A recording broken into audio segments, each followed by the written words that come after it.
Hey you guys, just wanted to make a video to talk about what's on my mind at the moment. And you're probably wondering what this is. Well, my friend and I are doing a marathon on The Hobbit and Lord of the Rings.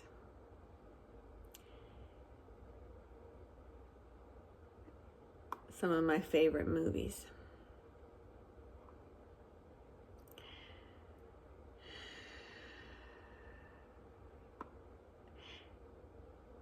They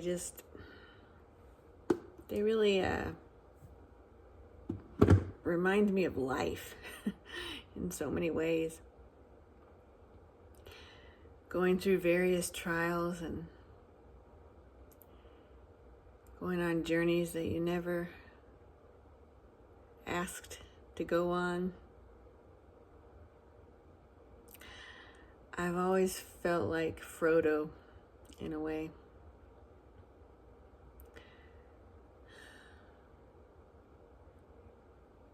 And maybe a little bit of Bilbo too, because he definitely went on a journey that he was not anticipating going on. But I think in life I've always felt like Frodo.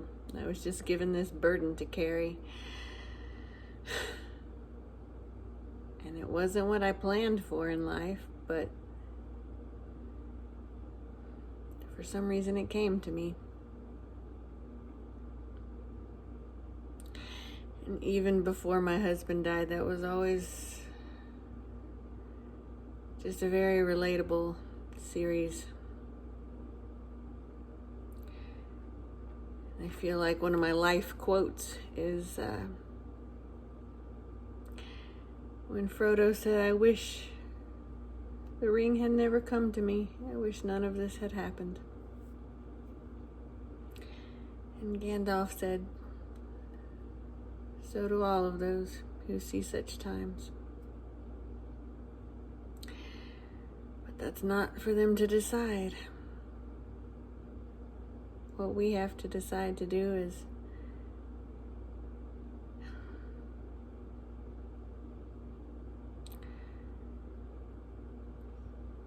how did it go? What we have to decide is what to do with the time that we're given. Something like that. Yeah. So true. But I actually didn't come to talk about that. I just wanted to clarify a little bit about what I meant in my last video when I said God doesn't really care about whether we're happy or not. And I just wanted to kind of clarify what I meant by that. He does care about us. But I should have explained it a little better, I think, and I apologize for not really explaining what I meant. I'll try. I'm not really good at it, but I'll try. Sometimes I just can't explain things very well. But what I meant by that was God doesn't care so much about our happiness. His purpose is to make us like Christ, and that can involve a lot of suffering and pain. What I should have probably said is his ultimate goal is not our happiness and our comfort. That's not his main concern. I didn't mean to make it seem like he doesn't care about us. He does, but he doesn't really care about our happiness and our comfort as much as he cares about making us like Christ and fulfilling his purpose. So that's what I meant. I meant that God's goal is not our happiness here, because it's not. He doesn't really care about that so much. He does want us to have joy, but that's not the main reason that we're here. We're here because he has a plan for us. And that involves moments of happiness, moments of suffering, seasons of joy and pain. And some people have more of one than they do of the other. And I was reading a little bit today just about, the scriptures and verses in the Bible that talk about happiness and joy. And what I noticed is usually when God is talking about happiness or joy, or when one of his servants was talking about happiness or joy, I noticed that they use it in a much different way than we would.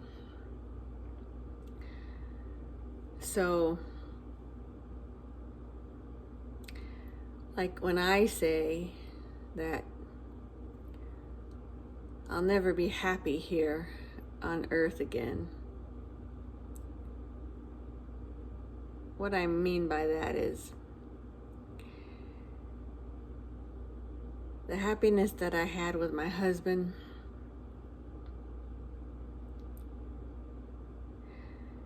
I won't ever have that again until I get to heaven. Because that was something special that we shared together. And that was the happiest I've ever been in my life, was with him. That's the happiest I've ever felt. And so when I think of how I felt with my husband, that's a happiness that I won't ever have again here.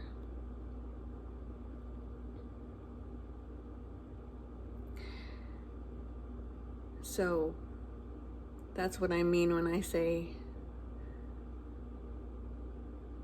I'll never be fully happy again here, because he's not here. But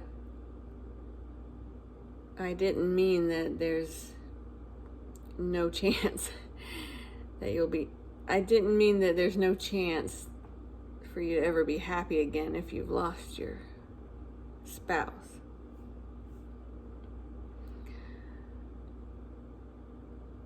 I'm just telling you my own personal thoughts for me. A lot of people are happy again. Not in the same way, but they do find joy and fulfillment again in their lives. And so I just don't want you to think that there's no hope. There is hope, but it's not going to be the same, is what I meant. Because that was something special that you had with your spouse, or your mom, or your dad, or whoever you lost.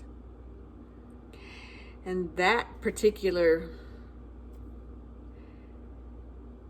thing, experience, whatever you want to call it, that you won't get back because they're not here.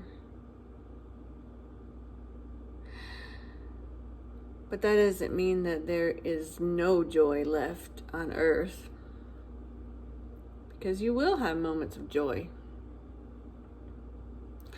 All I meant was that it's not going to be the same. You can't ever get that particular one back, but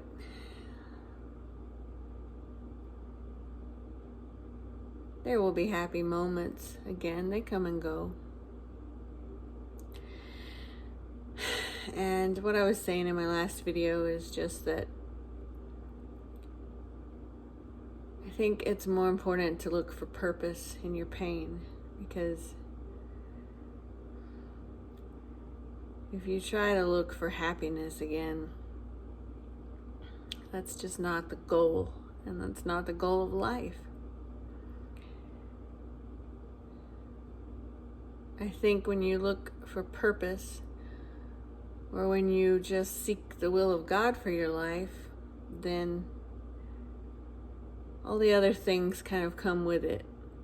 There's seasons of happiness, seasons of pain, seasons of joy, seasons of suffering. All of that stuff comes and goes within the will of God for your life. So even though I will never be as happy as I was with my husband,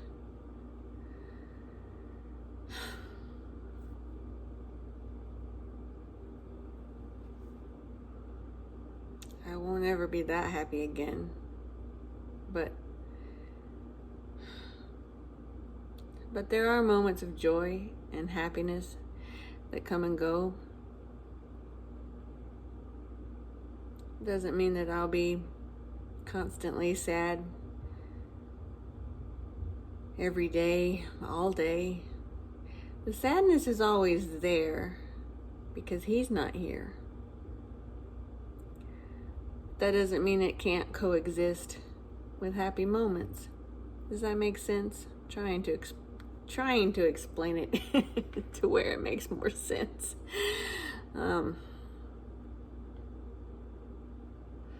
Like, even though I'll always have that sadness until I see him again,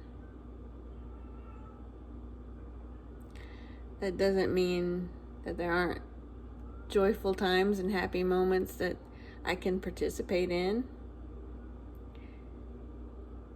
You hear my cat. My cat saying hello.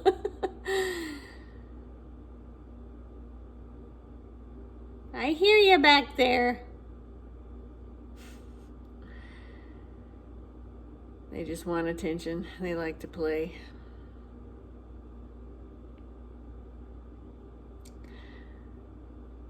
But let me end by saying that I've noticed that happiness and joy from a biblical perspective are not the same as a worldly perspective. So I've noticed in my study that the things that we consider happy here, it's not really the same as when I read about joy and happiness from God's perspective, or from, one of the saints' perspective, or it's just different. Like, what we consider happy are different things than what God considers happy. That's like, I think that's when it gets confusing, because, like, for example, here on this earth, I consider, happiness and joy to be if I'm feeling good physically, which is hardly ever. But if I have a better day, then, like, here, I consider feeling good physically to be a happy thing. Having that love in your life, like with my husband, that's happiness. Doing fun things, things that you like, things that you enjoy. I get happy if I get a raise, or if you get a raise at work, you might be happy. Or if you're in love, maybe you're happy. Or if you get a new car, that's a happy moment. Or, you know what I mean? It's like happiness is circumstantial here in our eyes. So, if I get to play with animals all day, or if I get to go to Disney World or something like that, then I'm happy. And then if my dog dies, and I'm not happy and I'm sad. So you see what I mean? Like, happiness here is, it depends on your circumstances.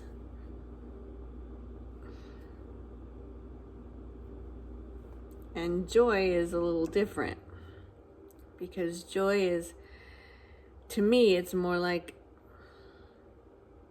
an inner peace, kind of like even though you're hurting or going through something really painful, you can still be joyful about something that brings you joy. Like, they kind of coexist in my mind. Like, even though I'm still really hurting and sad because my husband's not here, I still feel moments of joy when I see things that bring me joy. Like if I'm watching a litter of kittens play, that gives me a little joy to see that, even though I'm still sad. So they kind of coexist, and I think that's kind of more of a biblical perspective, is that even no matter what we're going through, you can still have those moments of joy and happiness, but it doesn't mean that it's cured you of the pain that you're feeling or anything like that. It's just, they kind of coexist. And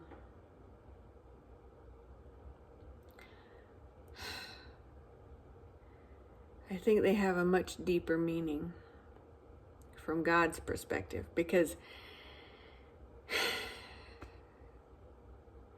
well, I'll just share the verse that's on my mind, and that kind of explains it.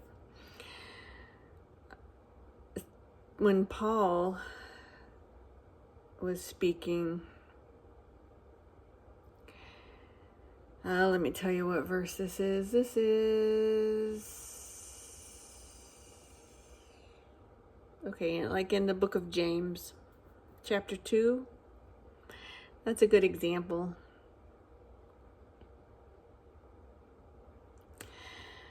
And it says, "Consider it pure joy, my brothers and sisters, whenever you face trials of many kinds."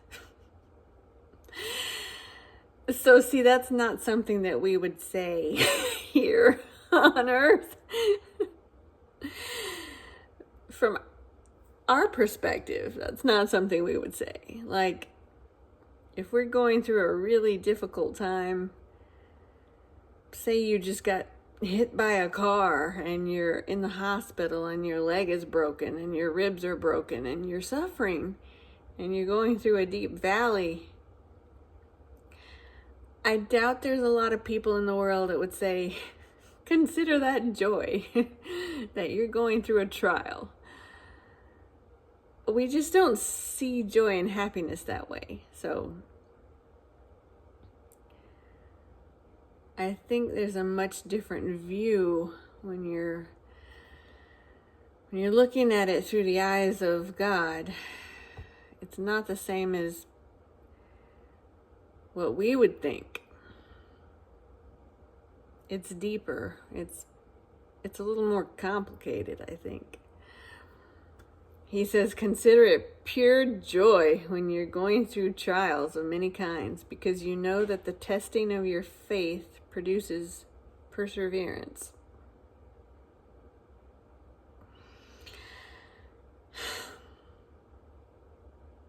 Now, that's not something that you hear every day.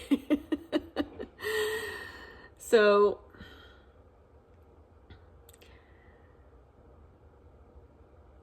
I think the joy that he's speaking of, it's not really a feeling. It's more of a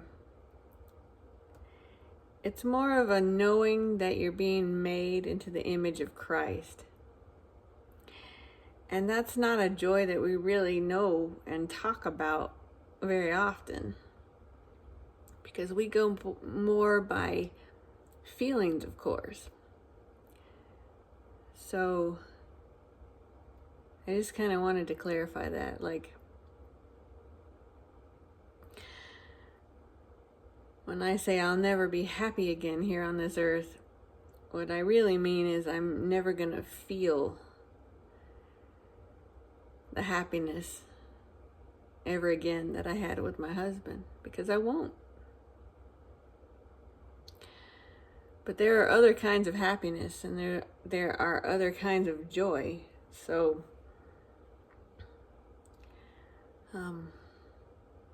and they're on a deeper level. He says here that it's pure joy when we're going through deep trials. So that's very contradictory to what the human mind feels and thinks. I'm not feeling happy because I'm going through this devastating, horrific tragedy. But if I look at it through the lens of a spiritual thing, which is very hard to do when you're suffering,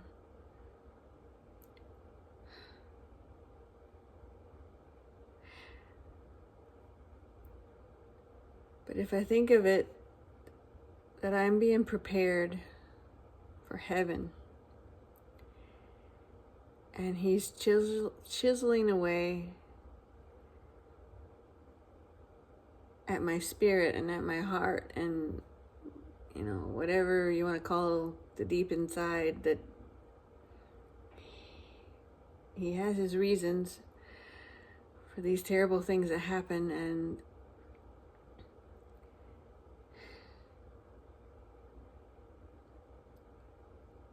it's a really hard one to grasp. But there is joy knowing that he's doing something. Even though I don't know what it is, there's like a deep down joy that I know I'm being prepared for whatever my purpose is, to fulfill it. And whatever I'm going to be doing in heaven, I'm being prepared for that here. So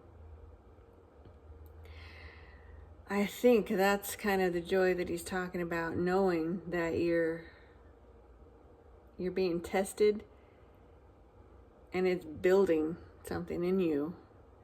And even though we hate it, which I do, he's doing something. And it's for a reason. And we're not going to see that until much later. But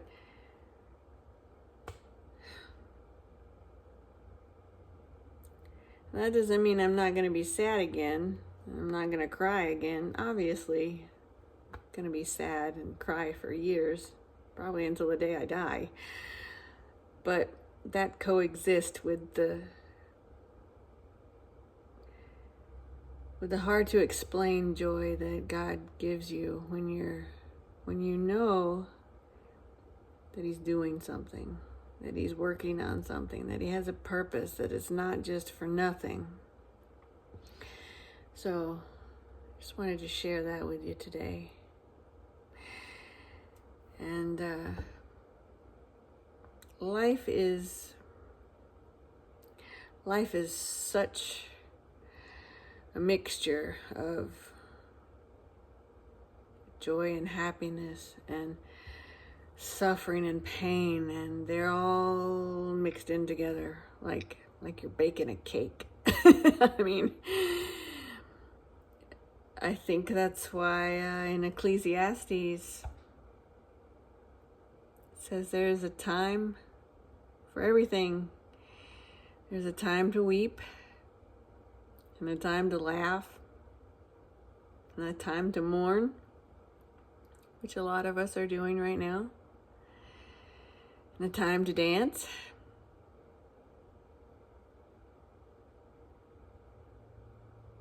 And Romans 12:15 says to rejoice with those who rejoice, and to weep and mourn with those who weep and mourn. So in life, you're always going to have this up and down balance of suffering and mourning and tragedy. And then there's going to be seasons of joy and happiness. It's constantly almost like it's just on a scale being balanced out. And some people have more happiness in their life than others, and some people have more suffering, and it's just a constant mixture. It really is like God is baking a cake. He adds this, and then he adds that, and then he adds this, and then he stirs it together, and that's how I think of it sometimes.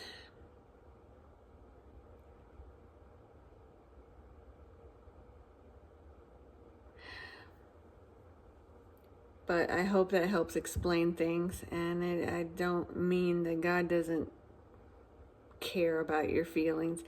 He does, but it's not a high priority at all. Because there are times when God shows his compassion. When you're reading the Bible, you'll see that, there are times when he takes pity on the person, and he does something to help them out. So he does care about our feelings, but it's just not, it's very low on the scale of importance. Because if you read a story, for example, like with Jonah, for example, when he told him to go preach to the Ninevites, God did take pity on Jonah when he was having his little meltdown. And he gave him a tree for shade, but then he killed it the next day. So he does have his moments of compassion and pity, but the fact that he killed the tree the next day and he told him to get up and keep going, that shows me that God does care about our feelings, but it's way down here. And him wanting us to do what he tells us to do is way up here. So he's more concerned with us doing what we're told and fulfilling our purpose. And I think if we do that, then we are going to have extreme joy and overwhelming joy when we get to heaven and we've done a good job down here, or we've done our best. Then I personally believe that's when the overwhelming joy is going to come in. We only see a glimpse of it here. And that brings me joy thinking about that. Like, that makes me smile to think, we don't see the overwhelming happiness that we're going to have when we accept Jesus and we know we're going to go to heaven because we have put our trust in him. We have no idea of the things that he has for us there. And that's where the true joy comes from, and that's where the true happiness is going to be. And it's going to blow away anything that we ever had here. And that's hard to imagine from our viewpoint. Like, it's hard to imagine being any happier than I was with my husband, but I will be, just like he is now. Like, he didn't believe it. He didn't believe that he could ever have more happiness than being with me. But now, well, I guess he knows now. He knows now. It's going to blow our minds. It really will. And I think we can have joy just in knowing that, like, it's going to be like the most awesome present you've ever gotten. And we don't even have a clue as to what's in that treasure box that he has up there for us. So that's exciting to me.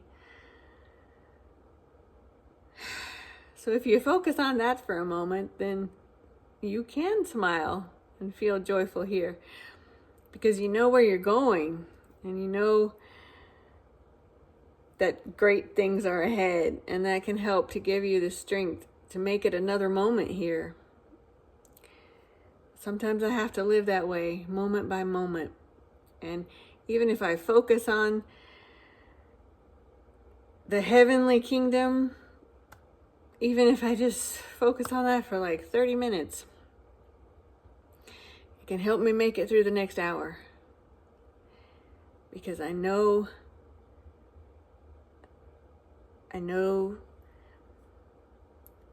that this world here and all of its sorrow and pain and suffering, it's only temporary. It's only temporary. And in my opinion, that's how you make it through. That's how you make it through. Just step by step, trying to focus again on things above. It's the only way I know how to do it. Because if I don't have that focus, then I just crumble. And there's nothing to live for. So I hope that helps, even a little bit.